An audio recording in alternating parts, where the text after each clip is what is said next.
Bonjour à toutes, bonjour à tous, bienvenue à la REF Toulouse 2022 intitulée cette année Entrepreneurs des transitions. En effet, le mouvement des entreprises de France est un acteur incontournable de la mise en œuvre concrète des transitions, qu'elles soient entrepreneuriales, écologiques, digitales ou sociétales. Alors, comment agir, comment être acteur de ces changements?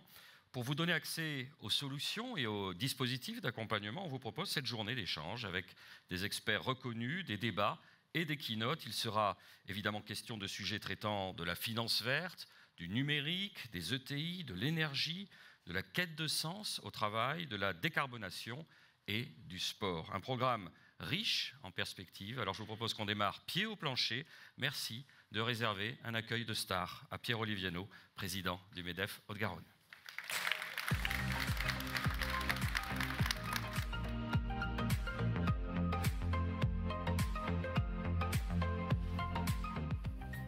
Merci beaucoup pour ce mot d'introduction. Je suis sûr que tu dis ça parce que je t'ai parlé de ma maman juste avant de monter sur scène, mais malheureusement, comme on n'est pas connecté aujourd'hui, elle n'écoute pas.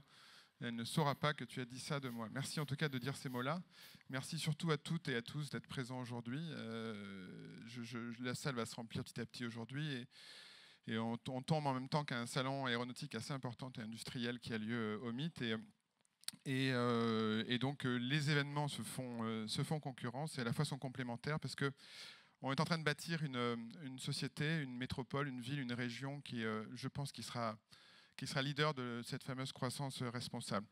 Je voulais commencer par éviter de faire un long discours et faire quand même quelques remerciements. Évidemment, tous nos partenaires qui sont affichés, vous l'avez vu tout à l'heure, qui nous aident à bâtir cette journée. Je pense à Airplane, à Banque Courtois, Société Générale, EDF, Harmonie Mutuelle, KPMG, BMW Pelleras et Prévalie, qui nous ont permis de créer cette journée qui est la deuxième du genre pour Toulouse. On s'est inspiré de la REF, la rencontre des entrepreneurs de France, créé par Geoffroy il y a 4 ans, si je ne me trompe pas, à Longchamp. Donc, tu as décidé à l'époque de renverser la table. Ça se faisait à HEC depuis toujours. Ça s'appelait les universités d'été.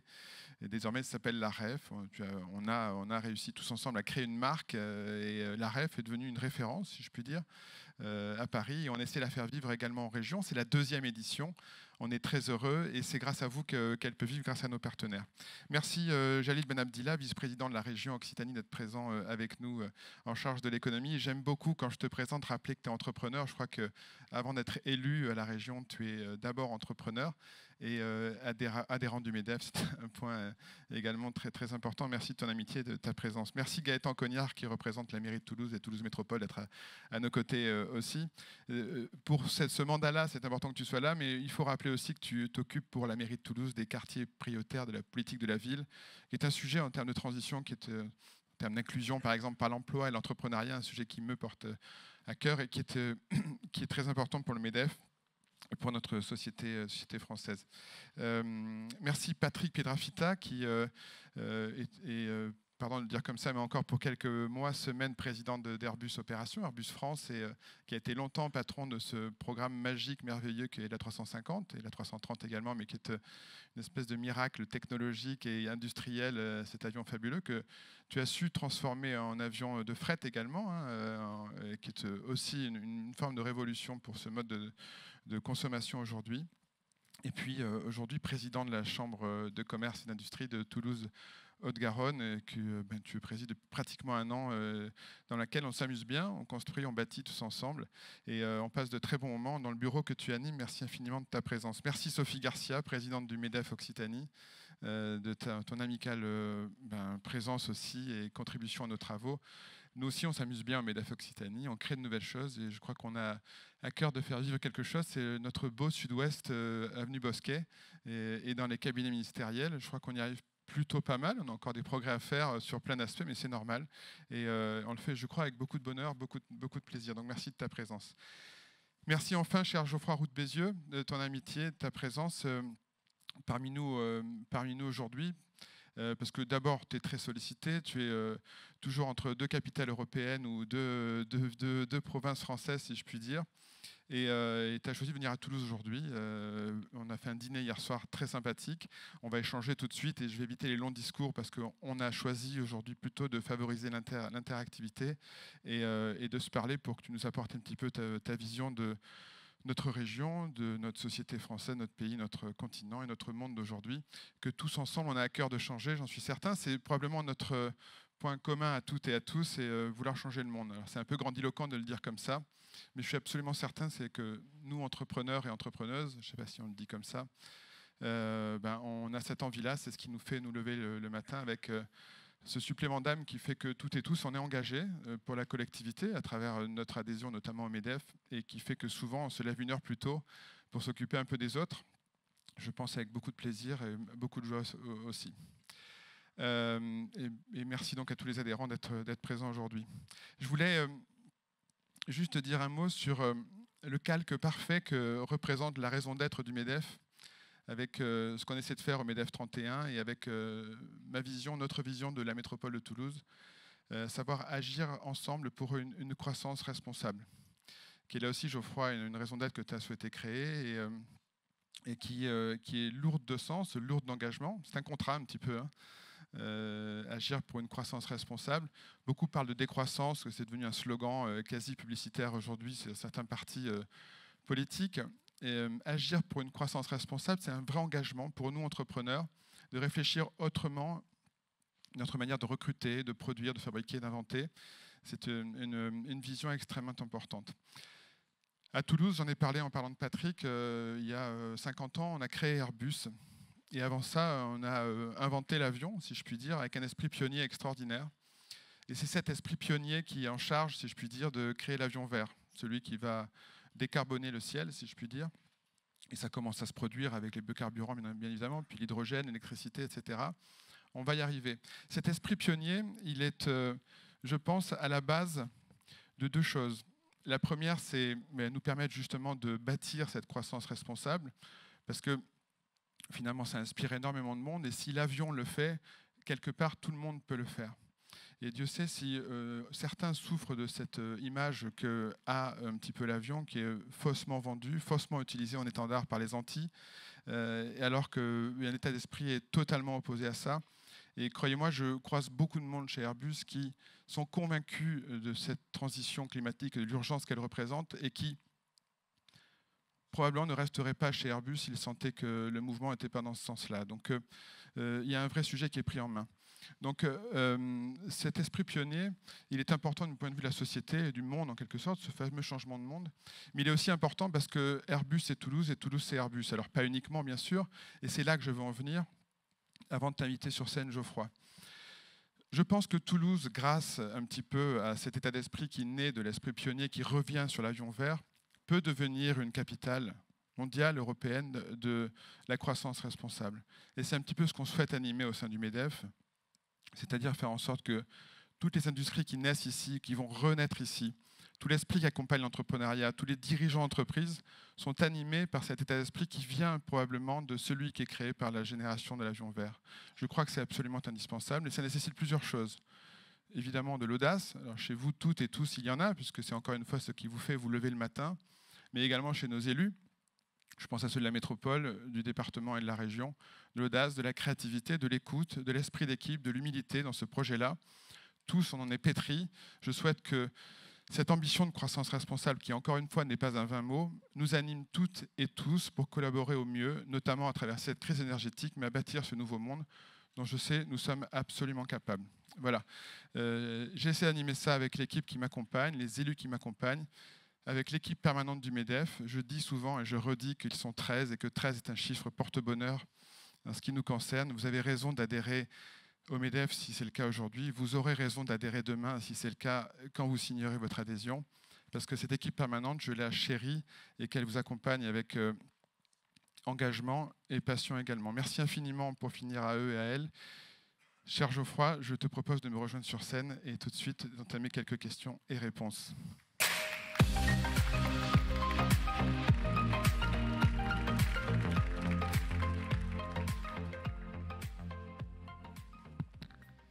Encore une fois, merci beaucoup pour ta présence. Alors, j'ai prévu quelques questions qui sont d'ordre un petit peu d'actualité, un petit peu plus... Je vais donner les questions à l'avance. Hein, ouais.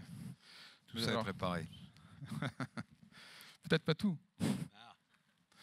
Écoute, je voulais évidemment d'abord nous pencher sur les questions d'actualité et la crise énergétique sans précédent qui frappe notre économie, qui questionne clairement l'avenir de nombreuses entreprises. Tu parles encore la semaine dernière, je crois, sur RTL de risque de faillite, même parfois d'un mur de faillite.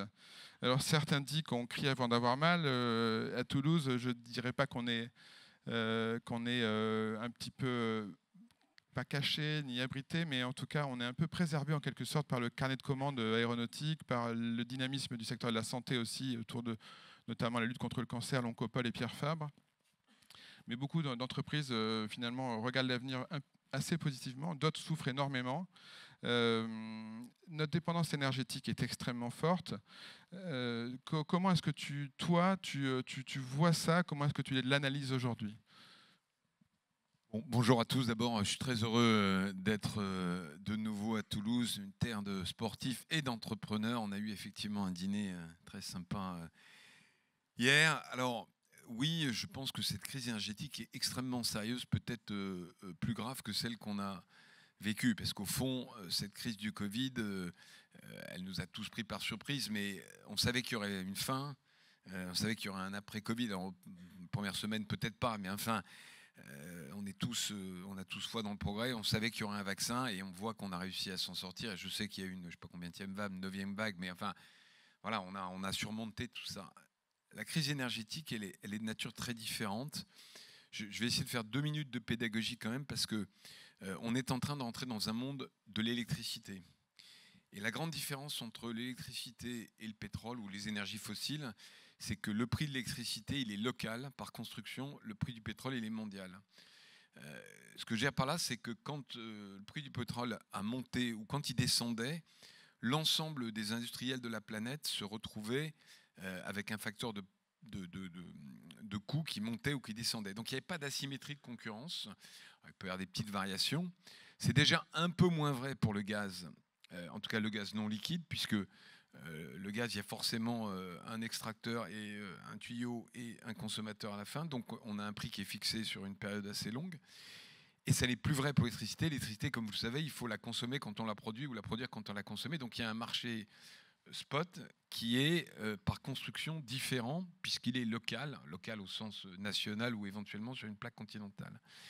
Donc c'est un changement fondamental et on est en train d'électrifier sur le long terme, et pour des bonnes raisons, hein, pour éviter les émissions de CO2, on est en train d'électrifier l'ensemble de nos processus de production, mais aussi de transport, etc.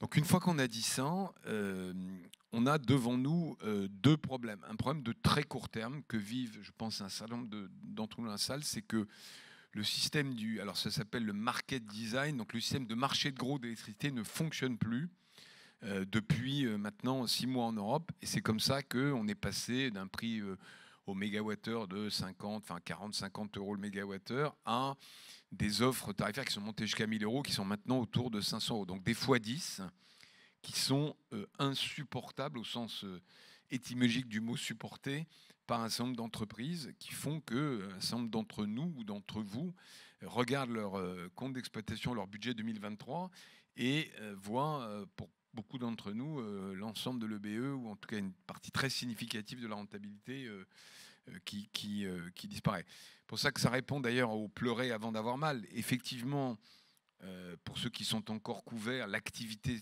tient plutôt bien. Il y en a même effectivement l'aéronautique où c'est reparti de manière très spectaculaire. Mais c'est quand on regarde à quelques mois et qu'on fait les comptes prévisionnels de 2023 que ça devient très compliqué. Donc on a ce problème à court terme et on a un problème qui est presque plus important à moyen terme, c'est que avec les facteurs de production qui sont les nôtres, il est probable que durablement, si on ne fait rien, on aura un coût de l'énergie en Europe durablement plus élevé qu'aux États-Unis et en Asie. Et ça veut dire quoi? Ça veut dire un risque de délocalisation ou d'allocation de production qui a d'ailleurs commencé. Je crois que c'est les Échos de ce matin qui disent que pour la première fois, la chimie européenne, qui était un exploitateur net, je vous dis le chiffre de mémoire, de l'ordre de 40 milliards d'euros par an, est devenue déficitaire sur le S2 2022. Mais ça, c'est un exemple macro. Mais un exemple micro, le président du MEDEF du Havre, une société qui fait des bouteilles en verre pour le vin, les embouteilleurs d'eau, etc. Donc, c'est des produits qui sont assez pondéreux. Donc, la concurrence était locale, en tout cas européenne, parce que le transport, évidemment, ça coûte cher à transporter. Là, depuis quelques semaines, il perd des marchés, donc de la part de marché, contre des Asiatiques, parce que le prix de l'énergie, c'est les fours, hein, le verre, c'est devenu 30 à 35% de son coût de production. Et le coût de l'énergie ayant augmenté fortement en Europe, il a reflété ça dans ses tarifs. Et du coup, les tarifs asiatiques, transport compris, deviennent plus compétitifs. Donc c'est pour ça que j'ai poussé, je sais pas quoi, un cri d'alerte, enfin comme on veut, mais et que j'essaye de secouer le cocotier depuis fin août, pour dire attention, si on ne fait rien, alors rien à court terme pour protéger nos entreprises, et surtout rien à moyen terme pour changer la construction du prix de l'électricité, on va devant un casse pipe. Alors après, je suis un peu long, mais ça mérite, parce que c'est très très compliqué à comprendre, et j'ai l'impression d'être sachant, mais il y a 2 mois, j'y comprenais rien. D'ailleurs, je suis pas sûr de complètement comprendre le marché électricité. Le marché électricité, c'est pas un marché normal. C'est pas un marché où on achète ou on vend. C'est un marché où il faut trouver un système de fixation de prix pour une matière première qui disparaît au moment où on la crée. Et avec ce sujet d'interconnexion, où quand il n'y a pas assez d'électricité dans un pays, c'est le réseau du pays voisin qui le fournit. Donc sur les 2 sujets, MEDEF essaye de faire des propositions. Donc il y a ce bouclier tarifaire qui a été mis en place.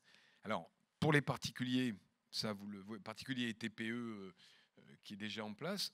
Pour les PME, il vient d'être ajusté ce matin. Il est relativement efficace. Là où on a un problème, très honnêtement, c'est au-delà de 250 salariés, où on considère que ce qui a été fait avec les moyens financiers dont dispose le gouvernement, il ne faut pas oublier aussi qu'on a un très gros endettement, et probablement pas suffisant, et surtout pas suffisant par rapport à ce qu'on fait des voisins, et notamment nos amis allemands, enfin quand je dis nos amis allemands, en l'occurrence nos concurrents allemands, qui sont partis billes en tête, avec des moyens financiers plus importants, avec un bouclier tarifaire beaucoup plus fort, et surtout, et c'est une tradition, ils ont privilégié les entreprises sur les ménages. Alors que nous, on a fait, comme on le fait depuis très très longtemps dans ce pays, l'inverse. Donc là, on pousse à ce qu'il y ait une solution européenne de bouclier harmonisé.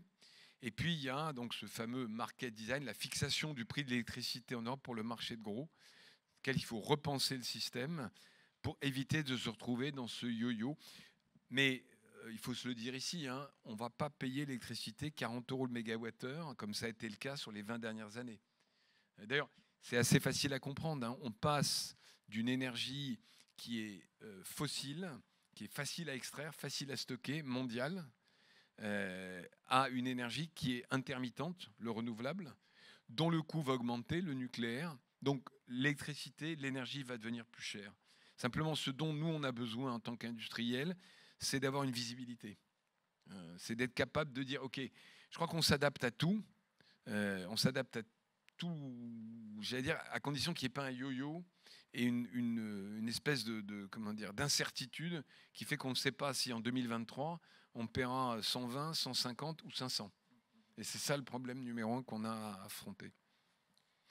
Et alors, pardon, dernier point, si vous me posez la question que tu ne m'as pas posée, est-ce qu'il faut signer notre contrat maintenant ? Je ne sais pas vous répondre, très honnêtement, parce que je ne sais pas ce qui va se passer en Europe dans les semaines qui viennent. La France, Thierry Breton pousse beaucoup pour une solution européenne, mais pour le moment, objectivement, on est en échec. C'est intéressant parce que tu reprends un terme qui était utilisé pendant le Covid par les chefs d'entreprise qui nous a mis au défi d'apporter des solutions à nos salariés et avoir le courage de dire « je ne sais pas ». Et en tant qu'entrepreneur, ça a été coûteux pour moi de dire à mes équipes, je ne sais pas comment on va s'en sortir. Et sur ce sujet-là, il a probablement aussi un je ne sais pas à gérer et probablement intégré dans notre façon de manager. Oui, non, mais oui, de temps en temps, il faut dire je ne sais pas quand on ne sait pas. J'ajoute peut-être un dernier point. Pourquoi l'Europe n'arrive pas à se mettre d'accord ? En fait, le Covid, on était tous, j'allais dire, égaux face au Covid. tous impréparés. Le vaccin, il guérissait, enfin il protégeait pardon, les Allemands comme les Français. Donc on avait et on pouvait acheter des vaccins collectivement. Donc il y a eu une solidarité européenne naturelle. Face à l'énergie, on a des mix fondamentalement différents. L'Allemagne était très dépendant du gaz d'abord, et ensuite très dépendant du gaz russe. Nous, on a le nucléaire. Les Espagnols et les Portugais ont beaucoup de renouvelables solaires et éoliens. Donc on a un mix totalement différent. On a un mix industriel aussi différent, en fonction de l'intensité de l'industrie lourde. La consommation de ce qu'on appelle les énergo-intensifs, la part des énergo-intensifs n'est pas la même. Donc on ne part pas avec une situation égale et on n'a pas les mêmes intérêts. Donc d'où la difficulté de trouver un système commun. Vous avez vu que jeudi, il y a eu une réunion des ministres de l'énergie qui n'a abouti à rien. Le ministre, je crois, espagnol, il me semble, a dit, à propos de la proposition de la Commission, it's a joke, quand même assez rare. Mais le même jour, on avait, nous, une réunion de Business Europe, donc les MEDEF européens, et on a tous constaté qu'il y avait un problème, mais personne n'était d'accord sur la solution. Intéressant de voir comme une crise conjoncturelle d'abord se transforme clairement en problème structurel, hein, cette question énergétique, et qu'en effet une réponse européenne à un problème structurel qui est très différent d'un pays à l'autre est très limitée. Je fais ce parallèle un peu peut-être hasardeux pour sauter du coq à l'âne, mais sur la question peut-être un jour d'une Europe sociale, puisqu'on parle d'Europe énergétique un jour, et donc de la question de la retraite. Là aussi, on a un sujet hautement structurel évidemment, mais on est très distinct d'un pays à l'autre. Pourtant, on rêverait d'un alignement européen sur ces sujets-là, en quelque sorte. On en est loin parce que certains adorent notre modèle français très protecteur à plein d'égards, et il a beaucoup d'avantages et de qualités. Donc je passe au sujet de la retraite, Geoffroy, avec deux questions.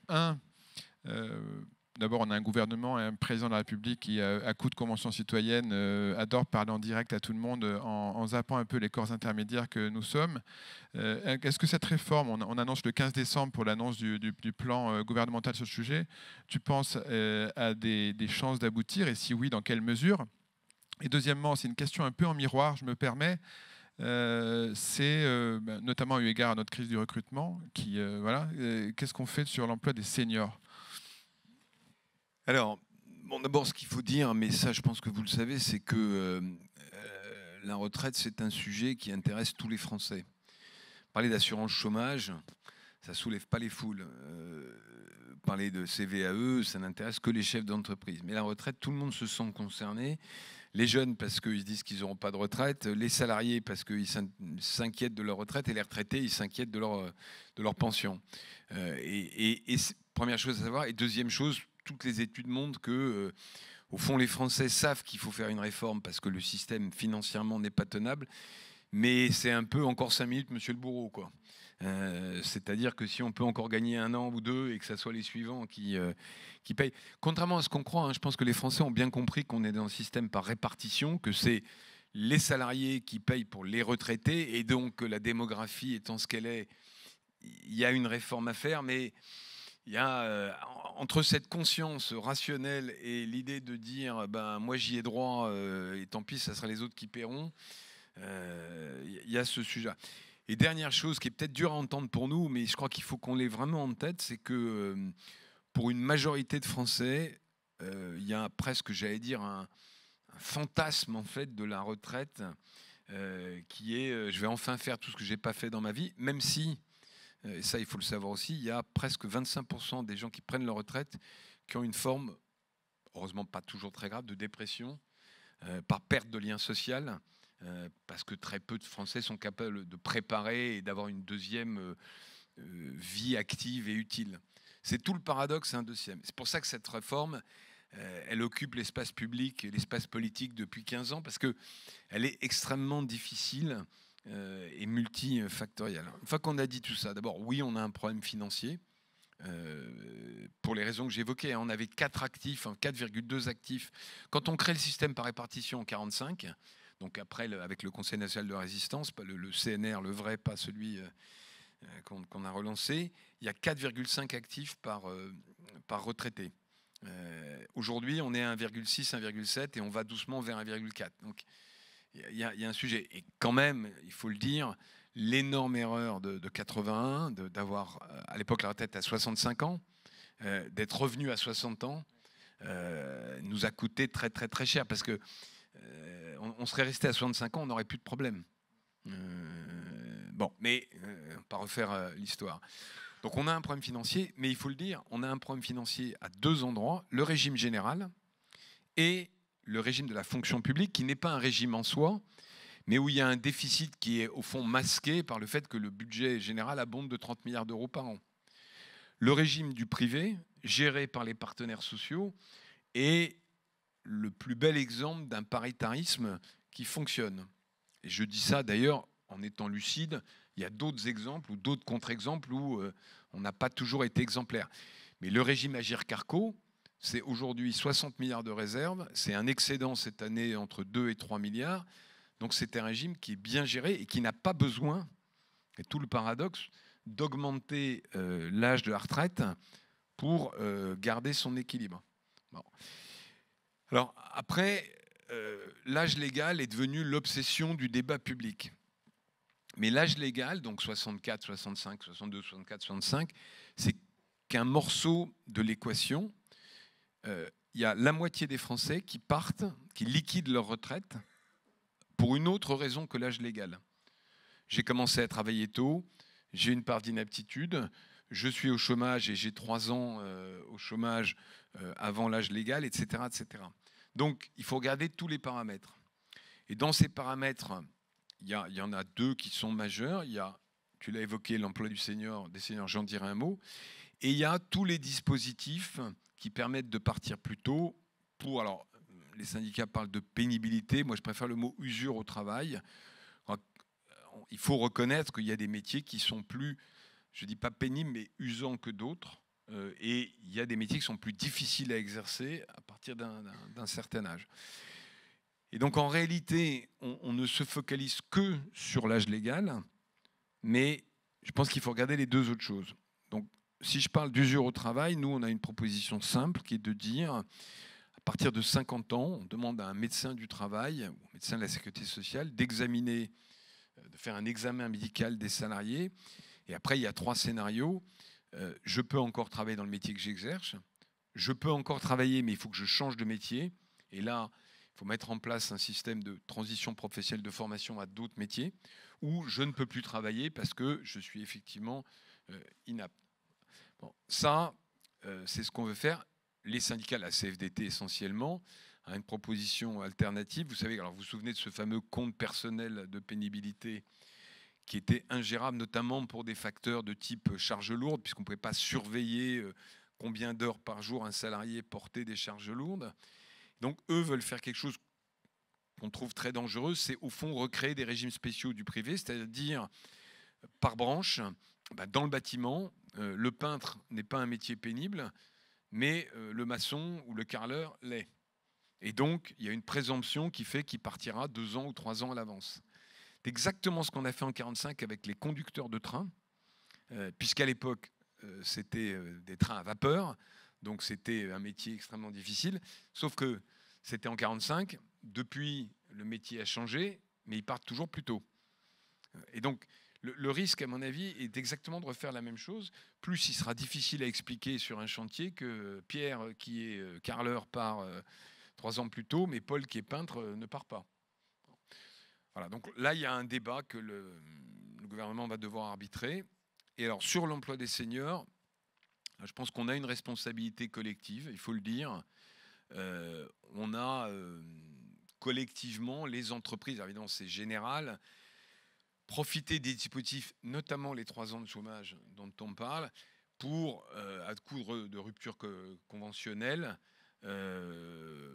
mettre des gens de 58, 59, 60 à la porte, en considérant qu'ils n'étaient plus assez productifs. Bon, là, je pense qu'on a collectivement un effort à faire. Bon, le gouvernement nous parle d'un index senior. Alors, tout dépend de ce qu'il y aura derrière cet index senior. Alors, ça existe déjà, d'ailleurs, dans le bilan social des entreprises. Mais on est là plus dans une position de proposition où on est prêt il faut que si... En fait, on va dire comme ça. Si le gouvernement augmente l'âge légal, alors il faut qu'on soit, nous, en capacité de faire des efforts pour garder les gens en entreprise. Puis il y a un dernier petit sujet qui est quand même, alors qui est plus technique, mais que je souhaite porter à votre connaissance, c'est donc ce fameux régime Agirc-Arrco, hein, donc qui est excédentaire, autonome. Il y a un projet du gouvernement qui est de transférer le recouvrement des cotisations de l'Agirc-Arrco à l'URSSAF. Alors ça peut paraître juste un sujet technique, mais vous savez bien que quand l'argent passe par une autre caisse, la tentation va être forte de prendre un petit pourcentage au passage, un impôt révolutionnaire, comme diraient certains.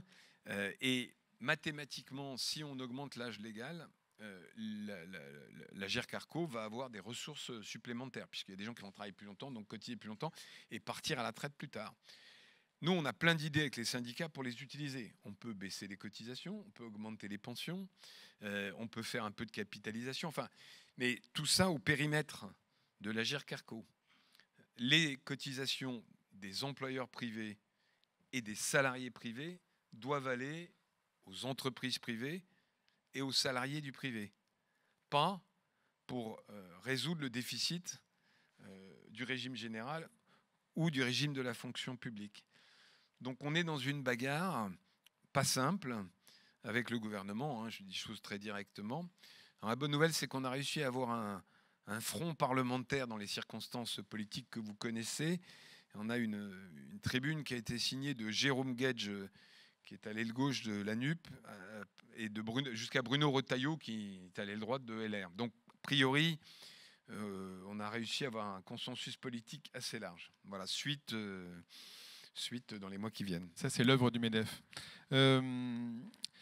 Je reste dans ce sujet. Merci. Ça n'est pas gagné, hein. Je reste sur le sujet du travail, en élargissant cette fois-ci aux actifs, si je puis dire. C'est intéressant comme les faits d'actualité s'entrechoquent. C'est parti du Covid qui a vraiment questionné, comme l'avait fait les 35 heures, je pense, il y a 20 ans, la question de la relation au travail. Les élections présidentielles où Mélenchon, entre autres, ont vraiment fait, je trouve, c'est le terme que j'ai utilisé, du travail, une punition dans ses prises de parole. Ça nous a gênés. Aujourd'hui, une gauche qui se déchire un petit peu sur la question de la relation au travail, de Ruffin à Roussel, en passant par Attal et évidemment Mélenchon sur les sujets d'oisiveté qui reviennent un petit peu, d'équilibre. Tu as souhaité en octobre fêter les 50 ans du discours d'Antoine Ribou au CNPF à Marseille aussi, qui lui a questionné clairement l'équilibre entre la vie personnelle et la vie professionnelle. Et d'ailleurs cet après-midi, on a des jeunes diplômés, des présidents de junior entreprises qui viennent faire le point sur 50 ans après sur ce sujet. Clairement aujourd'hui autour des questions de qualité de vie au travail et même pas au-delà des questions de partage de la valeur, hein.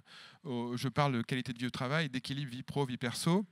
Est-ce que d'après toi, ce post-Covid, cette ambiance générale doit questionner, et si oui, quelle profondeur? Moi je pense que oui, ce qu'on peut appeler pompeusement logiciel managériel, notre façon de voir les choses et de faire participer de nos CSE par exemple à nos décisions. Alors, il y a deux manières de répondre à la question. D'abord, moi, je ne crois pas du tout à la grande démission à la française, au fait que les Français n'ont plus envie de travailler, etc. Il y a toujours à la marge des gens qui... Mais globalement, la quantité de travail dans ce pays a augmenté. Hein, c'est-à-dire que juste si on prend un chiffre tout simple, le nombre de gens qui travaillent est le plus haut, le taux d'emploi, on parle toujours du taux de chômage, mais le taux d'emploi, c'est le pourcentage de gens qui travaillent dans la classe d'âge qui est en âge de travailler, 18-62 ans, et le plus haut depuis 75. On a 23 millions de salariés dans le privé. Alors, c'est le plus haut depuis 75, mais on a encore 5 points derrière les Allemands. Donc, on peut mieux faire. Il y a 900 000 emplois privés de plus depuis le 1er janvier 2020. Donc, et le fameux million d'emplois de mon prédécesseur qui avait donné lieu à des attaques, etc., il a été largement dépassé, hein, puisque depuis le CICE, on est à 1,5 million ou 1,6 million d'emplois supplémentaires. Donc quand on dit on ne trouve plus personne, il y a deux explications. La première, on ne trouve personne à recruter. Hein. La première, c'est que oui, il y a des emplois qui ont été créés, donc c'est l'offre et la demande. Et la deuxième, qu'on oublie toujours, c'est la démographie. On arrive maintenant dans une période, depuis 2 ans, où le nombre de jeunes qui arrivent sur le marché du travail est égal au nombre de seniors qui partent à la retraite. Et à partir de 2030, comme en Allemagne depuis maintenant 7 ou 8 ans, ça s'inverse, c'est-à-dire qu'on va avoir un déficit un déficit d'actifs. Pour ça, d'ailleurs, je reviens sur la retraite, qu'une manière de le résoudre, il y a deux manières de le résoudre. Mettre de plus de Français au travail, c'est la réforme de l'assurance chômage. Et une autre manière, c'est la réforme de la retraite. Et d'ailleurs, ce n'est pas une bonne nouvelle, hein, mais la guerre des talents qu'on vit, la difficulté à recruter que vous avez tous dans vos entreprises, là aussi, elle n'est pas prête de s'arrêter. Structurellement, il peut y avoir un petit ralentissement conjoncturel en 2023. Il y aura probablement une récession, donc le marché va peut-être se calmer un tout petit peu. Mais structurellement, on est dans une société. En fait, la démographie, c'est la seule science économique dont on est à peu près sûr, parce qu'on sait exactement combien d'enfants ont été faits il y a 20 ans, donc on sait exactement combien de Français vont arriver sur le marché du travail l'année prochaine. Ça, tu vois, il y a autant conjoncture, inflation, tout ça, bon, devient un peu compliqué à prédire, autant là, on est à peu près sûr. Après, oui, il y a un questionnement du sens du travail, très clairement, mais vous le vivez dans vos entreprises, alors en particulier dans les jeunes diplômés, dans les cadres, etc. Je ne pense pas que les gens veulent moins travailler, mais ils veulent comprendre pourquoi ils travaillent. Et on est interrogé en permanence. Je veux dire, le management ne peut plus être, mais d'ailleurs je pense que ça a déjà bougé même avant le Covid, un management hiérarchique, c'est un management autoritaire. Enfin, on est d'expliquer et pourquoi on fait comme ça, et pourquoi on ne fait pas autrement, et pourquoi les autres font comme ça, et qu'est-ce qu'on fait, et quel est le but de l'entreprise. Ça a commencé depuis longtemps. C'est compliqué à gérer, je pense, pour le management intermédiaire, hein, qui se retrouve quelquefois pris, quelque sorte, en sandwich. C'est vrai dans toutes les organisations. J'ai déjeuné il y a une quinzaine de jours avec le chef d'état-major, Thierry Burkhardt. L'armée, qui a peut-être une image de management plus autoritaire, plus hiérarchisé, n'est pas à l'abri de ce genre de questionnement. Surtout quand on part en OPEX et que c'est plus une question de part de marché, mais une question de vie ou de mort. Donc c'est une évolution, moi je trouve plutôt positive, parce que quand on donne du sens, quand on sait emmener des collaborateurs, on les emmène aussi beaucoup plus loin. Ça rend le métier de chef d'entreprise, de patron, c'est peut-être plus difficile, mais aussi plus passionnant. Vraiment, on a un moment de la société qui était très, très intéressant, et je pense qu'on a un rôle majeur à jouer là-dessus.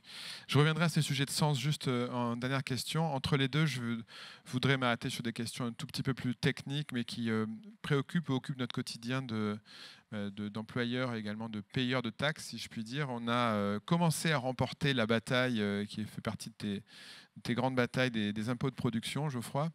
Donc le gouvernement, le Parlement a voté la suppression de la CVAE, alors, voilà, qui est un des nombreux impôts locaux, si je puis dire, avec un petit coup de canif, comme tu aimes à le rappeler, dans le contrat, c'est-à-dire qu'il devait être fait en 1 an, puis finalement c'est étalé en 2 ans.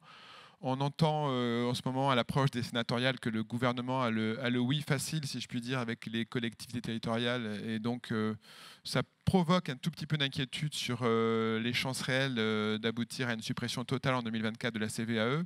Et puis, en parallèle, on a des présidents de métropole qui, sur le versement mobilité, donc je vous rappelle qu'ici, c'est celui que nous payons qui permet de contribuer au financement de TICO chez nous, des transports en commun, à 60% pour ce qui nous concerne, et que des présidents de métropole comme Jean-Luc Boudin souhaitent déplafonner pour notamment financer des projets comme chez nous, la 3e ligne de métro. Et là encore, le gouvernement est à une écoute très attentive sur ces attentes des collectivités territoriales qui veulent retrouver de l'autonomie financière, si je puis dire, et qui ont en plus une imposition d'équilibre budgétaire, quoi. Donc, alors, un mot sur la fiscalité. D'abord, peut-être au risque de vous surprendre, nous, on ne demande pas une baisse d'impôts systématique et permanente.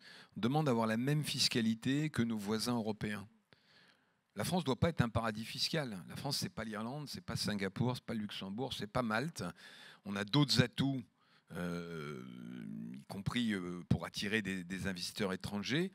On veut simplement être traité, j'allais dire, de manière symétrique avec l'Allemagne, avec l'Italie, avec l'Espagne. C'est pour ça que, par exemple, un taux d'impôt sur les sociétés à 25%, ça nous va bien. On pense que c'est compétitif. Une fiscalité du capital à 30%, c'est-à-dire ce qu'on appelle la flat tax, nous paraît aussi compétitive.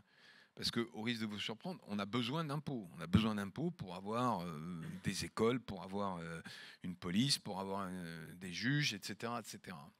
Maintenant, effectivement, on a un problème historique dans ce pays, c'est que au fur et à mesure des années, on a construit toute une batterie d'impôts qui pèsent en haut du compte d'exploitation. Donc sur la masse salariale, c'est le versement mobilité, sur la valeur ajoutée, c'est la CVAE, c'est la C3S, parce qu'il en reste un petit bout sur le chiffre d'affaires, qui n'existe pas ou très peu ailleurs, et qui représente, par rapport à la moyenne européenne, 70 milliards d'euros de charges supplémentaires pour les entreprises françaises.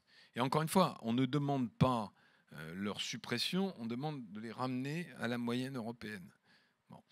Alors, dans ce cadre-là, il y a effectivement deux sujets de débat. Donc, la CVAE qui devait être supprimée, qui est supprimée en 2 ans. Bon, écoutez, nous, on ne remet pas en cause la parole du gouvernement, donc on verra bien comment ça se passe. C'est vrai que le Parlement est forcément plus compliqué sans majorité, premier point. Et alors, je m'arrête toujours sur ce point des collectivités locales, parce qu'on a effectivement des débats permanents avec les collectivités locales. Qu'est-ce qu'elles veulent, les collectivités locales? Elles veulent un impôt le plus permanent possible pour pouvoir investir. Et donc, un impôt qui varie avec le résultat, comme l'IS, est forcément un impôt compliqué pour elles. Mais nous, on veut payer de l'impôt que quand on gagne de l'argent. Bon. Et deuxième point, où là, on partage le sujet avec les intercos, les collectivités locales, il faut que les collectivités qui aident les entreprises, qui sont moteurs dans le développement économique, soient récompensées. Donc il faut un lien entre activité économique et recettes fiscales. Donc c'est cette équation-là qui est compliquée à garder. Alors sur le versement mobilité, là on a un cas intéressant. Versement mobilité, on le paye, vous le savez, sur le salaire, hein, donc par le nombre de salariés. Donc plus il y a de salariés dans une région, une métropole, etc., plus il y a de versement mobilité. Le problème, c'est que, je ne connais pas le cas de Toulouse, il y a un certain nombre de municipalités qui, profitent de cette manne pour rendre soit très peu cher, soit gratuits les transports. Et donc à un moment, si les transports sont gratuits, il n'y a plus de coût pour l'usager. Et à mon avis, c'est jamais gratuit, c'est-à-dire que ça va augmenter le coût pour les entreprises. Puis la deuxième chose, qui est d'une autre nature, c'est que très souvent ces transports ne sont pas du tout conçus pour amener nos salariés vers les entreprises. Il y a un certain nombre de cas où il y a des zones industrielles, artisanales, des zones d'activité qui ne sont pas desservies par les transports en commun. Il y a même un cas dans une ville que je ne citerai pas du nord de la France où il y a un versement mobilité mais il n'y a pas de transport. Bon. Donc vous avez l'impôt mais vous n'avez pas le service. Donc après, notre travail, c'est de dire donc, à M. Moudin, mettez-nous dans les autorités organisées de transport, faisons ensemble un schéma de transport qui dessert là où est l'activité, parce que nos salariés mettent chaque semaine, je sais pas, 30, 40, 50 euros de plus dans leur, peut-être pas autant, mais en tout cas par mois, dans leur voiture pour faire le plein. S'ils avaient un transport en commun qui les amenait d'un nœud ferroviaire à la zone d'activité, ça serait peut-être différent. Si on paye, on doit pouvoir participer à la décision. Et aujourd'hui, alors ça dépend beaucoup de tout, enfin évidemment ça dépend du maire, ça dépend du président de l'Interco, mais c'est en tout cas pas toujours le cas. Donc on ne sait pas aujourd'hui si ce versement mobilité va être déplafonné ou pas. Oui, alors il y a juste pour parler d'actualité au Parlement, il y a une demande de Île-de-France Mobilité d'augmenter le versement transport en Île-de-France. Mais en fait là c'est un très bon exemple, hein, ça a financé donc le déficit du RER, etc., etc.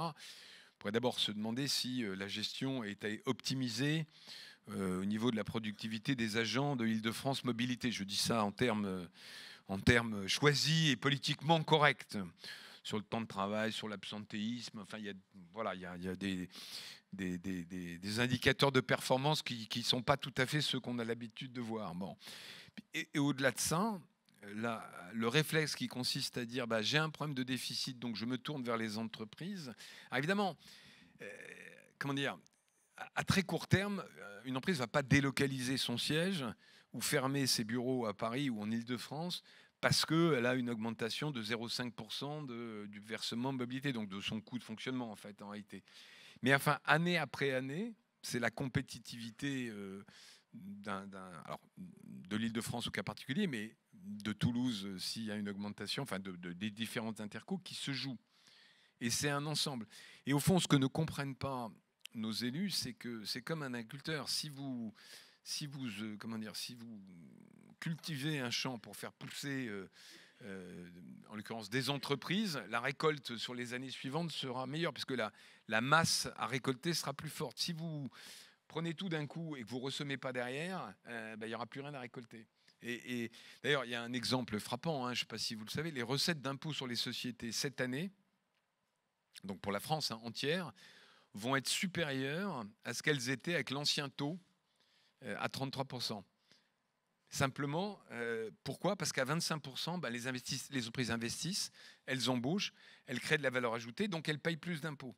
Alors évidemment, ça ne se fait pas la première année. La première année, quand vous baissez le taux, vous perdez des recettes. Mais si on se prolonge, si on fait un ROI, comme on fait en entreprise, de l'investissement qui a consisté à baisser le taux, on s'aperçoit que sur 3, 4, 5 ans, c'est rentable. Message très difficile à faire passer aux élus, mais à mon avis très important. Très difficile à faire passer en effet, et peut-être qu'on manque d'entrepreneurs dans les élus aussi, parce que peut-être qu'ils le comprennent. Le vice-président de la région Occitanie, là, qui est chef d'entreprise, il est parti, hein, je crois, il vient de partir malheureusement, de Alès, donc il y en a quand même quelques-uns. Il y en a heureusement, mais c'est un peu un contre-exemple malheureusement. Une dernière question, Geoffroy, tu as parlé et tu as, je pense, bien fait de rappeler que le consentement à l'impôt chez les chefs d'entreprise ne pose aucune question, hein, c'est pas le sujet. En revanche, nous, entrepreneurs, on n'a jamais été perçus comme devant avoir un rôle clé dans notre société moderne, si je puis dire. Et on est toutes et tous des personnes engagées, ne serait-ce qu'à travers la cotisation que vous payez, que nous payons au MEDEF. C'est une forme d'engagement, encore une fois. Aujourd'hui, j'ai souhaité que l'armée soit présente, ainsi que les pompiers, pour rappeler le message de l'importance d'avoir une réserve forte en France, et donc d'inciter nos collaborateurs et collaboratrices à être réservistes pour l'armée française assez facilement. Et puis pareil pour les pompiers, avoir des pompiers volontaires davantage et les laisser partir quand il y a des urgences.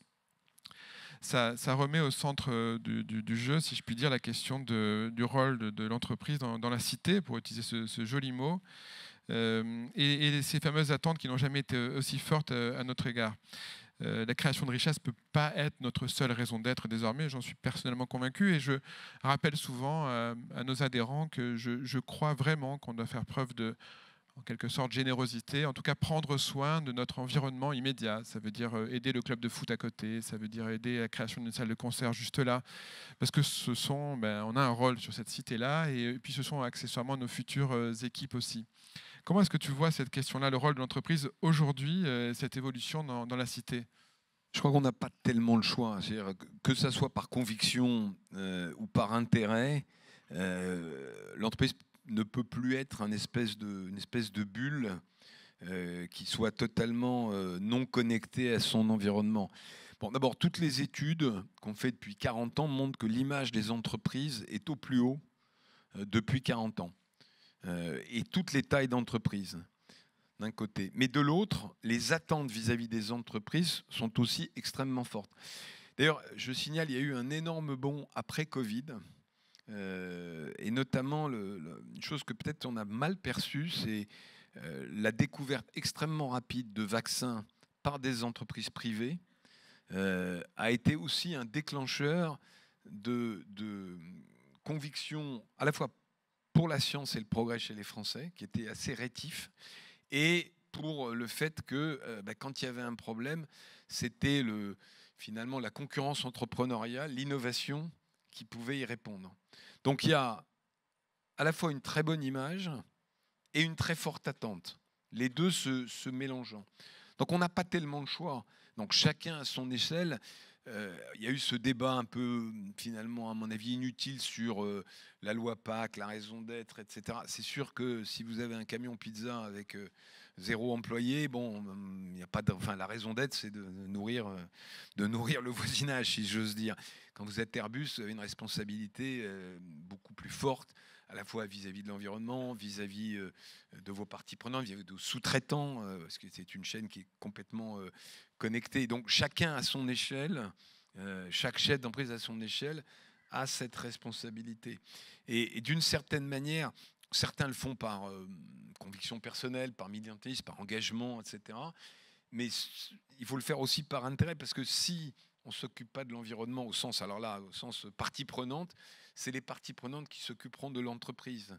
Et donc, dans une gestion de l'intérêt de l'entreprise, même à moyen terme, je pense qu'on a plus choix. Certainement, je pense que le débat est un peu derrière nous, au fond.